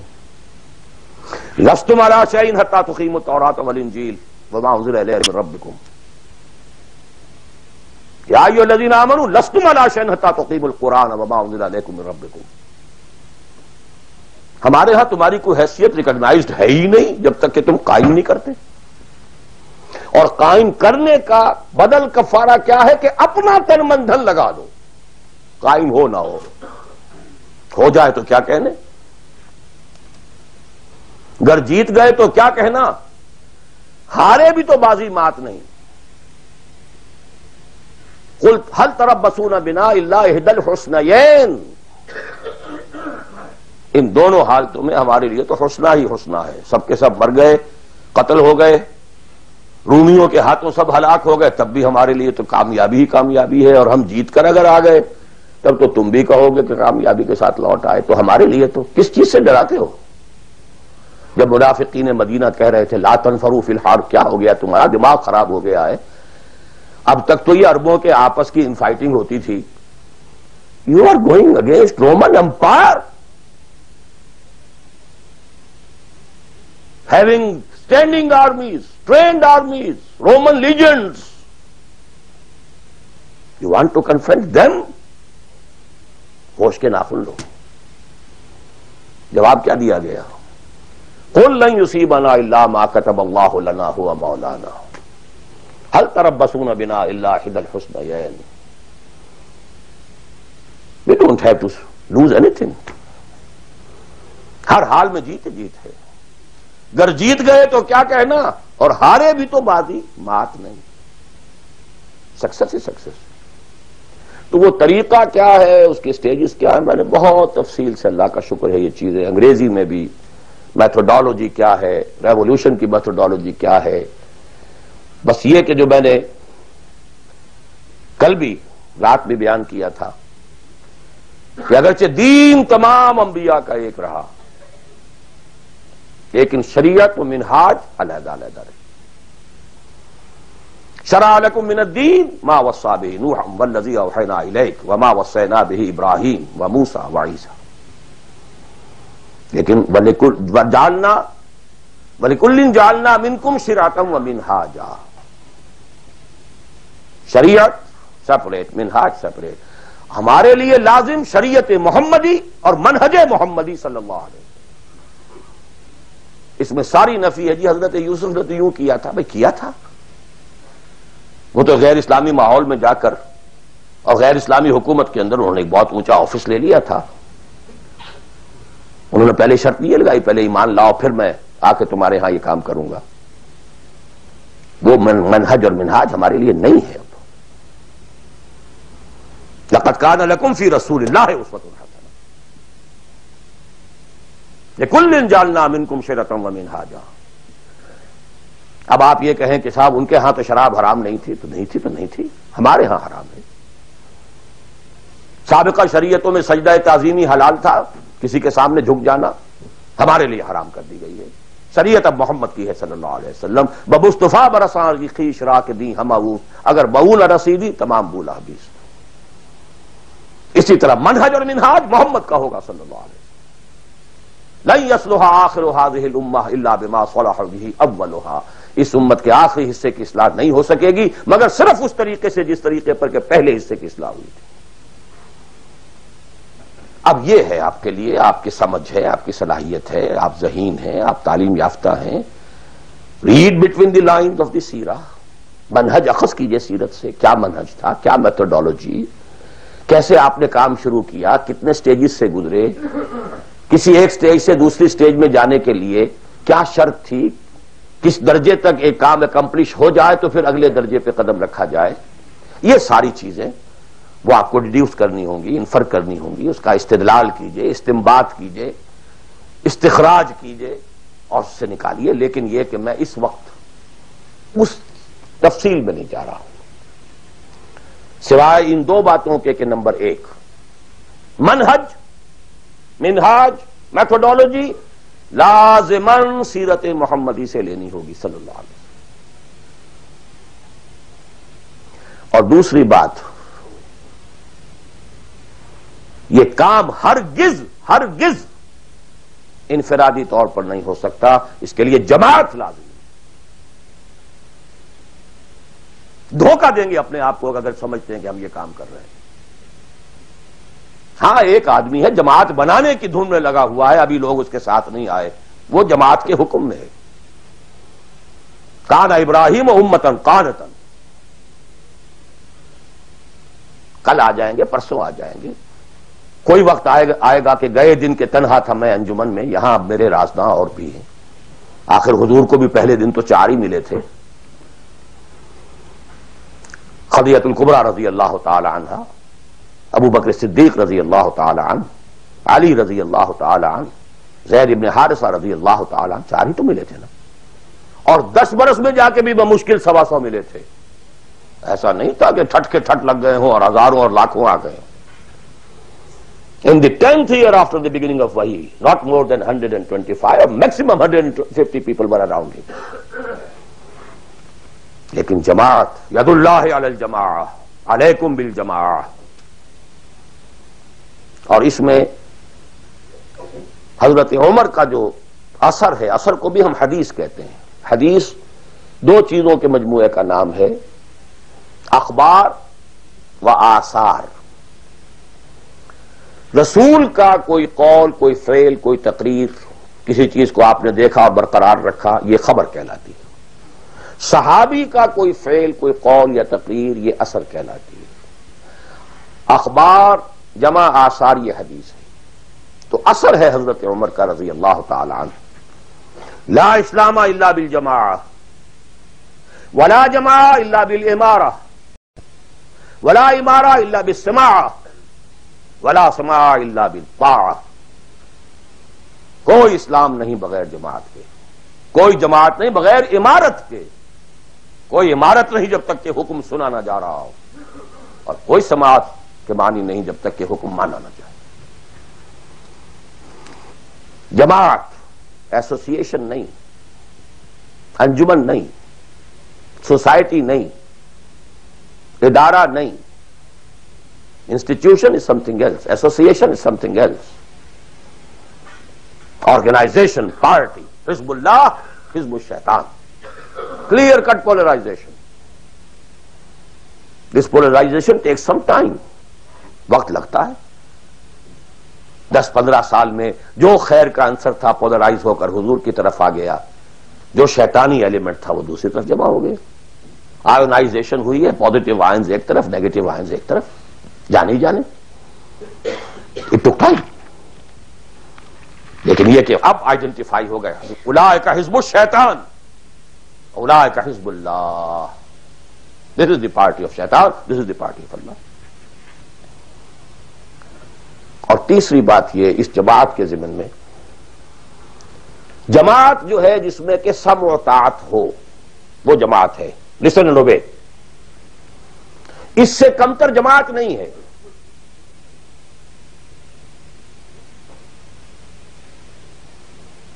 لیکن یہ جماعت مختلف قسم کی ہو سکتی ہے.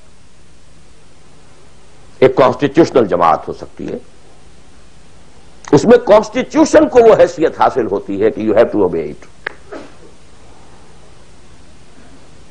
کوئی اس کا صدر بنتا ہے تو حلف لیتا ہے کہ I will be loyal to this constitution. اب یہ بھی تو ایک جماعت ہے نا. امریکن نیشن ایک جماعت ہے، اس کا ایک کانسٹیٹیوشن ہے. صدر آئے گا حلف لے گا، کوئی اور آئے گا حلف لے گا، چیف جسٹس ہوگا حلف لے گا. اس کانسٹیٹیوشن کا، کسی آدمی کا نہیں ہے اس میں حلف. Not personal allegiance to anybody. Allegiance to the Constitution. اسی طریقے سے جماعتیں بنے، ان کا دستور ہو، یہ ممبرشپ کی ریکوائرمنٹ ہے، یہ آپ پورا کریں گے ممبر بن جائیں گے، آپ امیر منتخب کریں گے کثرت رائے سے.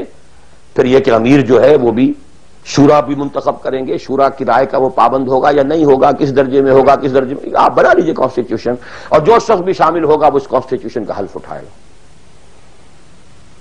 To abide by this constitution. اس قسم کی جتنی جماعتیں ہیں please take it from me, مباح ہیں، جائز ہیں، حلال ہیں، بشرطے کہ اس میں ڈسپلن ہے، اوبیڈینس ہے. دی اونلی ڈفرنس از کہ اس میں اوبیڈینس یا ڈسپلن کسی فرد کے ساتھ الیجینس پر نہیں ہے، بلکہ ایک کانسٹیٹیوشن کے ساتھ الیجینس پر ہے. But you have to obey. Listen and obey. Can't go beyond that constitution. تو مباح اور حلال اور جائز ہر وہ جماعت ہے خواہ کسی بنیاد پر بنی ہوئی ہو جس میں ڈسپلن ہے اور سمع و طاعت ہے، listen and obey ہے. لیکن منصوص، مسنون، معصور، یہ تین الفاظ. منصوص وہ شے ہے کہ جس کا ذکر قرآن اور حدیث میں ہو، نص یہ ہے ہماری. مسنون وہ شے ہے جس پر حضور نے عمل کیا ہو. معصور وہ شے ہے جس پر کہ آپ کے بعد بھی ہماری امت کے لوگوں نے عمل کیا ہے. صرف ایک طریقہ ہے اور وہ ہے پرسنل بیعت کا، شخصی بیعت. allegiance to a person. That is called بیعہ. ہمارے ہاں حضور نے لی تو بیعت لی، حالانکہ آپ نبی تھے، رسول تھے، آپ کی اطاعت تو کرنی ہی کرنی تھی، اس کا کوئی سوال ہی پیدا نہیں ہوتا. کسی اور ایڈیشنل فارمل کسی ایگریمنٹ کی کوئی ضرورت ہی نہیں. But he had to leave some اسوہ فار دی امہ. اگر یہ نہ ہوتا تو بعد میں والوں کے لیے، بعد میں تو کوئی نبی تو نہیں آنا، رسول تو نہیں آنا، اسوہ کہاں سے آتا پھر. بایعنا رسول اللہ صلی اللہ علیہ وسلم علی السمع والطاعۃ فی العسر والیسر والمنشۃ والمکرہ وعلی عثرۃ علینا وعلی لا ننازع امر اہلہ وعلی نقول بالحق اینما کنا لا نخاف فی اللہ لومۃ لائم. متفق علیہ. بخاری مسلم دونوں میں یہ حدیث موجود ہے. عبادہ ابن صامت رضی اللہ تعالی. سوچئے جب رسول مان لیا تو یہ ساری باتیں کہنے کی ضرورت کیا ہے. Sometimes I do wonder, brother, when you say, Allahumma taqabbal minna ruku'ana wa sujudana wa what's this? Salatana, yakfi inshallah. Rabbana taqabbal minna innaka anta as-sami'ul 'alim. Everything. Why to go on counting them? اور کیا چیز اللہ تعالیٰ تسبیح ہے، تحمید ہے، تکبیر بھی ہم کر رہے ہیں، تکبیرنا و تسبیحنا و تحمیدنا و رکوعنا و سجودنا و قنوتنا، ایوری تھنگ sufficient.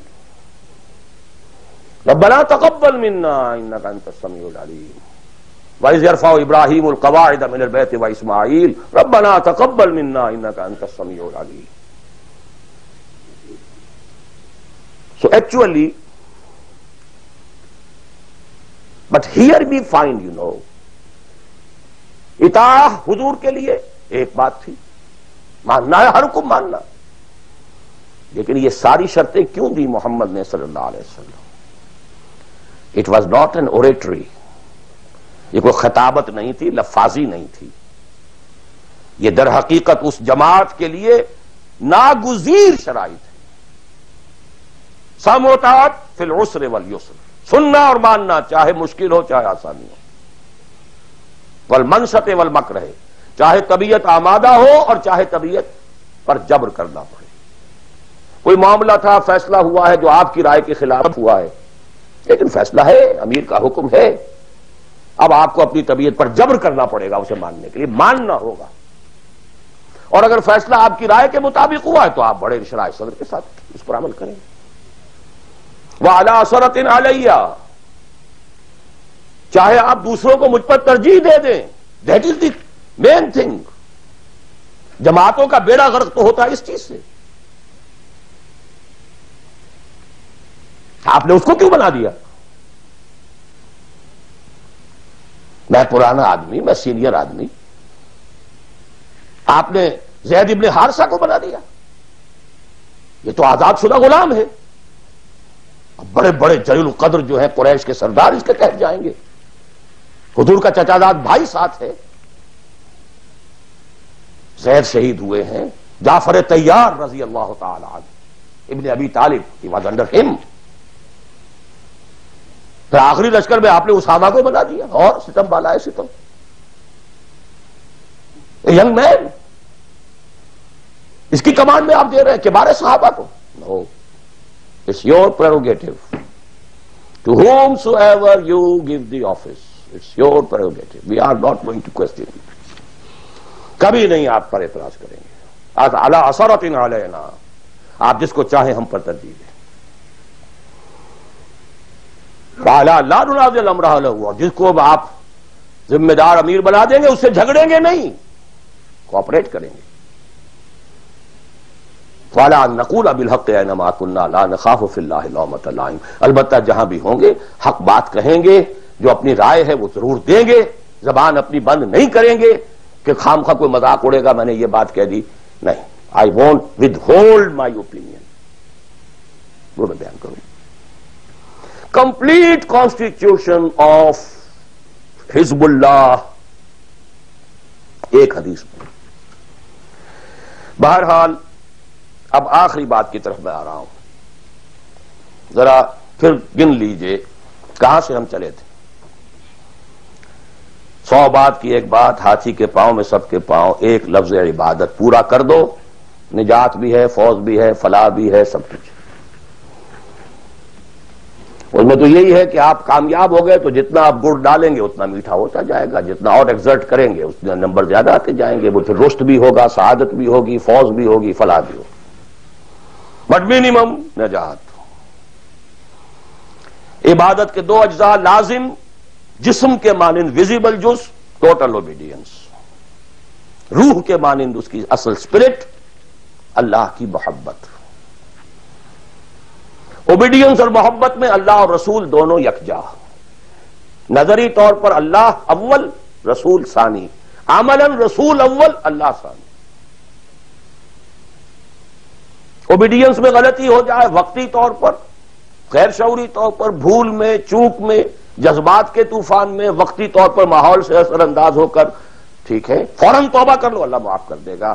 ایک گناہ بھی اگر مستقلاً جان بوجھ کر اپنی زندگی کے اندر داخل کر لیا تو یہ بگ زیرو ہے، سارا بقیہ زیرو سے ضرب کھا کر زیرو ہو جاتا. 3 چیزیں ایکسکلوسیو اللہ کے لیے ہیں. دعا صرف اللہ سے، تعظیم کے لیے جو مظاہر ہیں، قنوت ہو، رکوع ہو، سجود ہو، صرف اللہ کے، اخلاص اور احتساب، مقصد ہو آپ کا اللہ کی رضا اور جزا بھی صرف اسی سے، یہ ایکسکلوسیو اللہ کے لیے تھی۔ اس کے بعد ہم نے کہا کہ انفرادی اور اجتماعی یہ مختلف دائرے ہوتے ہیں۔ انفرادی آدمی کر سکتا ہے، چاہے دقت آتی ہے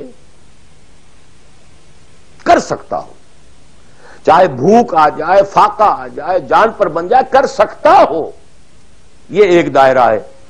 نہیں کر رہا تو ناہنجار ہے۔ اور ایک حصہ وہ ہے جو کر ہی نہیں سکتا جب تک کہ نظام نہ بدلے، اور اس میں ویرینگ پروپورشنز رہیں گی۔ اب میں تھوڑا سا آپ کو ان ویرینگ پروپورشنز کا اور ایک مختلف نسبت و تناسب کا ایک نقشہ دکھانا چاہتا ہوں۔ بعض ممالک ایسے ہیں اس روئے ارضی پر، دیکھیے ایک ہے کسی اور اعتبار سے کسی ملک کا اچھا ہونا برا ہونا، کہیں بادشاہت کا نظام ہے، کہیں ڈکٹیٹرشپ ہے، کہیں کچھ اور ہے، کہیں کچھ اور ہے، کہیں جو ہے بہت کرپشن ہے، کہیں رشوت زیادہ ہے، کہیں کوئی کچھ اور ہے، کچھ ان چیزوں کو چھوڑ دیجیے، اس وقت میں خالی شریعت کی بات کر رہا ہوں، حلال اور حرام کی بات کر رہا ہوں۔ کچھ ممالک ایسے ہیں جہاں شریعت پر عمل کرنے کا دائرہ کافی وسیع ہے، نماز، روزہ، حج، زکوٰۃ بھی آپ کر سکتے ہیں، آپ کا پرسنل لا بھی پورا آپ کے مطابق ہے، شادی، بیاہ، نکاح، طلاق ٹوٹلی آپ کے اپنے ہاتھ میں ہے، لا آف انہیریٹنس بھی آپ کا چل سکتا ہے، کسی درجے میں حدود اور جو ہے سزائیں، حدود و تعزیرات بھی نافذ ہیں،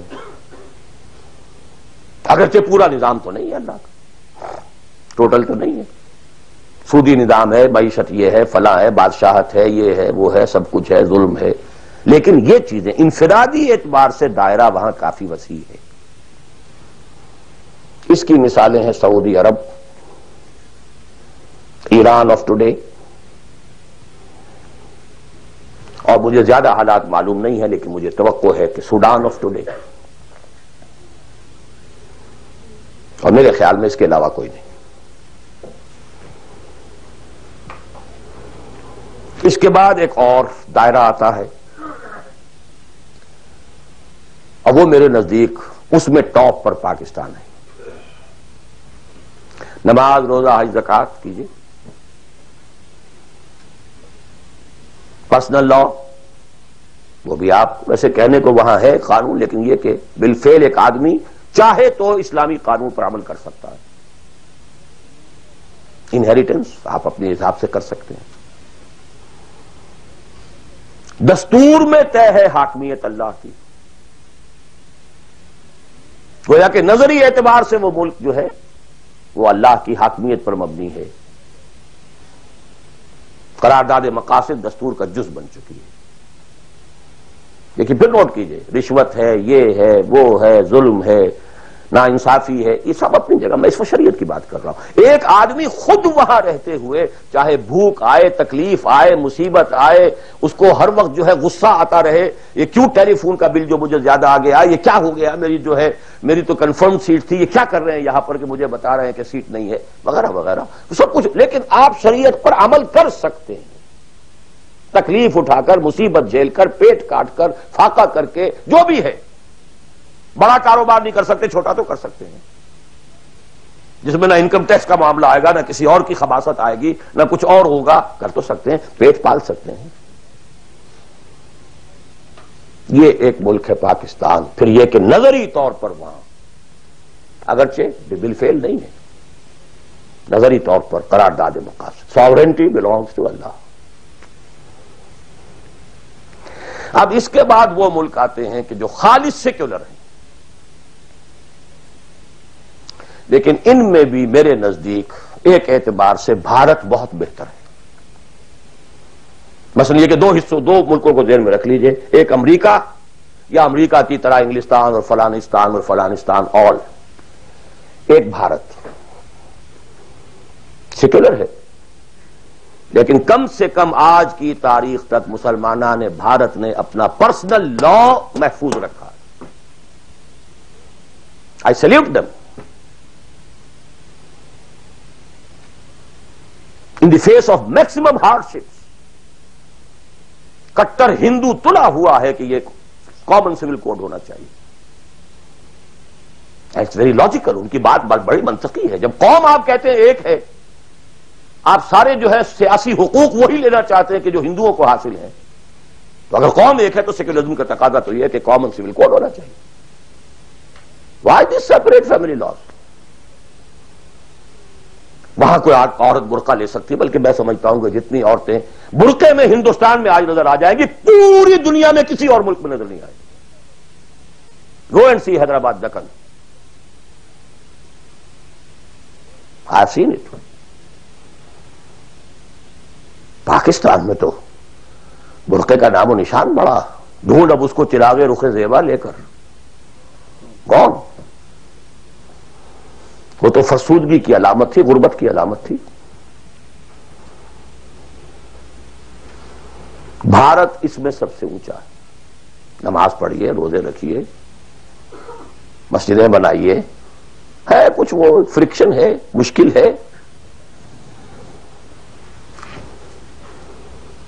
جینا وہی مشکل ہوتا ہے، مشکل جہاں آسان ہوتی ہے. بہرحال اس کے بعد لیسٹ جو ہے اس اعتبار سے وہ ممالک ہے جن کا سر خیل امریکہ بہادر امریکہ شریف ہے. نماز روزہ کر لو، ناٹ ایون دی پرسنل لا. قرآن مجید میں پڑھ لیا کرو نکاح اور طلاق کے قوانین. That's all, nothing doing. ثواب لے لیا کرو. تراوی میں سن لیا کرو انہیریٹنس کے laws. Nothing doing. Keep them with you. یہاں انفرادیت کا حصہ اگرچہ اور بڑی سہولت ہے، دنیا بڑی اچھی ہے، کھانے کو اچھا ملتا ہے، سیکیورٹی بہت ہے، سب کچھ ہے. سوال یہ ہے کہ آپ کی پرائرٹی نمبر 1 کیا ہے؟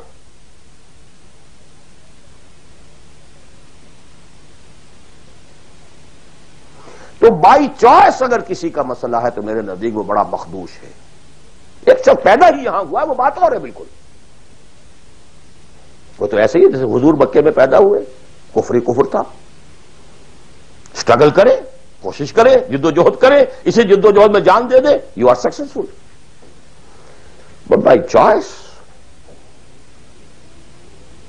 جہاں زیادہ دین کا حصہ ہے اس کو چھوڑ کر جہاں کم حصہ ہے وہاں آنا، اور کس لیے آنا؟ For better life, for better living, for better earning, for more comforts, more enjoyments. اب میں کوئی لفظ استعمال نہیں کرنا چاہتا آگے. It's for everybody to decide himself. یہ گریڈیشن ضرور ذہن میں رکھیں. پاکستان میں بہت گند ہے، بہت خرابی ہے، رشوت ہے، جھوٹ ہے، لیگ پولنگ ہے، بیک بائٹنگ ہے، یہ ہے وہ ہے، سود تو وہاں بھی ہے، یہ تو وہاں بھی. ٹھیک ہے، ایبسلیوٹلی کریکٹ. وہاں بھی معیشت سود کی ہے. معیشت تو ساری سود کی سعودی عرب کے بھی ہے. سارے دینی ادارے چلتے ہیں وہاں پہ سود کے پیسوں پر. یہ ڈاکٹر غلام مرتضی ملک صاحب نے مجھے بتایا، جو ٹی وی وغیرہ پہ کافی آتے ہیں، کہ ایک مرتبہ ان کی سیلری تھی، سعودی عرب میں وہ کام کرتے تھے، تو اس میں ہاؤس رینٹ کئی مہینے جو ہے وہ کسی غلطی اس کی وجہ سے وہ شامل نہیں کیا گیا، تو انہوں نے ایک ایریئرز کا بل بنایا. اب وہ بل گیا، اب وہ کئی مہینے ہو گئے، جا کے پوچھتے تھے تو جواب یہ دیتا تھا ما جعل قسط نہیں آئی ابھی. اب وہ کئی مہینے سننے کے بعد کہا واٹ از دس قسط؟ پتہ نہیں آپ کو شیخ؟ نہیں. اتنا روپیہ امریکن بینکس میں رکھا گیا ہے اس ادارے کے نام سے جس کے سود سے آپ کی تنخواہیں ملتی ہیں، وہ سود کی قسط آئی نہیں. جیسے دن سعودی عربیہ. آخر سارا پیٹرن تو وہی ہے نا. سیکھا تو یہیں سے ہے جو کچھ سیکھا ہے، فاؤنڈیشنز بنتی ہیں، جو انڈومنٹس ہوتے ہیں، اسی سے ادارے چلتے ہیں، آخر اور کہاں سے ہیں؟ معلم کل تو یہی ہے نا. یہ صورتحال. لیکن پھر بھی گریڈز کا فرق جو میں نے آپ کو کہا، وہاں ایک شخص جتنے حصے پر زندگی میں دین پر عمل کر سکے گا، کہیں اور اتنے حصے پر بھی نہیں کر سکتا. اس اعتبار سے فرق اور ہے. عبادت کے اس کانسیپٹ کو سامنے رکھیے، انفرادی، اجتماعی، ویئرنگ ڈگریز. اب ظاہر بات ہے، آخری پوائنٹ ہے میرا یہ، جتنی حالت خراب ہے اتنی ہی شدید محنت درکار ہوگی اور اتنا ہی زیادہ ثواب ملے گا.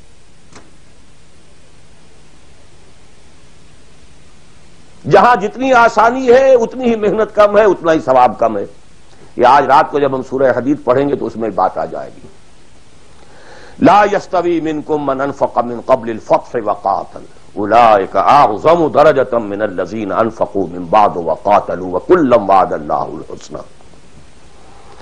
لہذا حالات کی نامساعدگی، حالات خراب ہیں، یہ پرابلمز ہیں، یہ تو آپ کے لیے موقع کو زیادہ بڑھا رہے ہیں. You can earn more. Only you have to make a decision. What is your priority number one? Inna salati wa nusuki wa mahyaya wa mamati lillahi rabbil alamin. The minimum subsistence level کے لیے جو ضروری ہے وہ ٹھیک ہے. Rest for Allah, for His deen. قل ان كان آباؤكم وابناؤكم واخوانكم وازواجكم وعشيرتكم واموال اقترفتموها وتجارة تخشون كسادها ومساكن ترضونها احب اليكم من الله ورسوله وجهاد في سبيله فتربصوا حتى ياتي الله بامره والله لا يهدي القوم الفاسقين.